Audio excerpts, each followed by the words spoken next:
నమస్తే సార్. చాలామంది home loan తీసుకుంటారు. మధ్యలో జాబ్ పోయి వాళ్ళు కట్టలేని సిచ్యువేషన్ వస్తుంది. కానీ ఎమర్జెన్సీగా వాళ్ళు ఫోన్ చేస్తూ ఉంటారు ఏజెంట్స్. అప్పుడు సొల్యూషన్ ఏంటి సార్? చాలా మంచి క్వశ్చన్ అభి. ఎందుకంటే ఈ మధ్యకాలంలో హోమ్ లోన్స్ అనేవి చాలామంది తీసుకుంటున్నారు. రీజన్ ఏంటి అంటే ప్రతి బ్యాంకు హోమ్ లోన్ ఇస్తానికి రెడీ అయిపోతుంది. చిన్న ప్రొఫైల్ కొంచెం బాగుంది, సాఫ్ట్వేర్ ఇంజనీర్ అయితే ఇంట్లో కూర్చున్నప్పుడు లోన్ ఇచ్చేస్తున్నారు.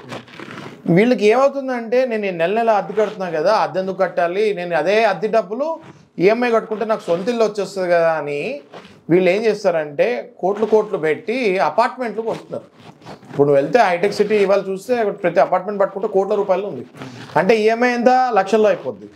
ఒకవేళ ఏదైనా జరిగి రిసెషన్ వచ్చి ఒకవేళ జాబ్ పోతే వీళ్ళు నెల నెల లక్షల రూపాయలు ఈఎంఐలు కట్టలేని పరిస్థితికి నువ్వు అన్నట్టు వెళ్తారు. వెంటనే వీళ్ళకి బ్యాంకర్స్ దగ్గర నుంచి కాల్స్ వస్తాయి విపరీతంగా. ఆ తర్వాత టక్కా అని నోటీసులు వస్తాయి. ఫస్ట్ డిమాండ్ నోటీస్ వస్తుంది. అవి 13(2) అంటారు దాన్ని. 13(2)లో డిమాండ్ నోటీసులు ఏమంటుంది అంటే మీరు ఇట్లా ఎన్పిఏ అంటే నాన్ పర్ఫార్మింగ్ అసెట్ అయిపోయారు, మీరు 90 రోజులు దాటిపోయింది, మీరు బౌన్స్లు అయిపోయినాయి, కాబట్టి మీరు వెంటనే 60 రోజుల్లో పేమెంట్ చేయకపోతే మాత్రం మేము మీ ఇల్లు జప్తు చేస్తాము అన్నది నోటీస్ వచ్చేస్తుంది. ఓకే, అంటే 60 రోజుల్లో కట్టండి అని ఫస్ట్ నోటీస్ వస్తుంది. 13(4) అని మళ్ళీ వెంటనే నోటీస్ వస్తుంది.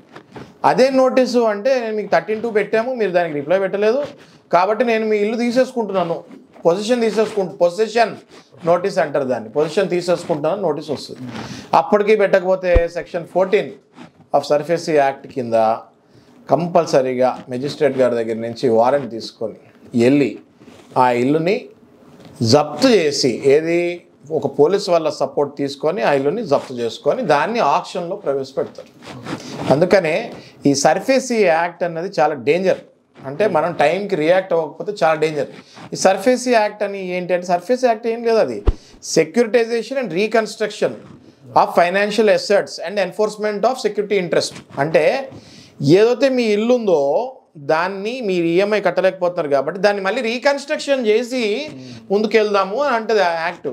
ఆ యాక్ట్కి వీళ్ళకి అర్థం కాకుండా చాలామందికి కట్టలేక కొంతమంది ఆప్షన్ వదిలేసి లాస్ అయిపోతూ ఉంటారు. నా సజెషన్ యాజ్ అన్ అడ్వకేట్ నేను ఏం చెప్తున్నాను అంటే, మంచి అడ్వకేట్ని అప్రోచ్ అయ్యి మీకు ఫస్ట్ నోటీస్ 13(2) డిమాండ్ నోటీస్ వచ్చినప్పుడే దానికి సరైన రిప్లై పెట్టి మేము కావాలంటే లోక్ అదాలత్కి వెళ్తాము, మేము సెటిల్మెంట్ చేసుకుంటాం బ్యాంకర్ తోటి అని చెప్పి చక్కగా బ్యాంక్తో కూర్చొని ఏదైనా ఒక అండర్స్టాండింగ్కి వచ్చి సెటిల్ చేసుకోవచ్చు. Okay, thank you.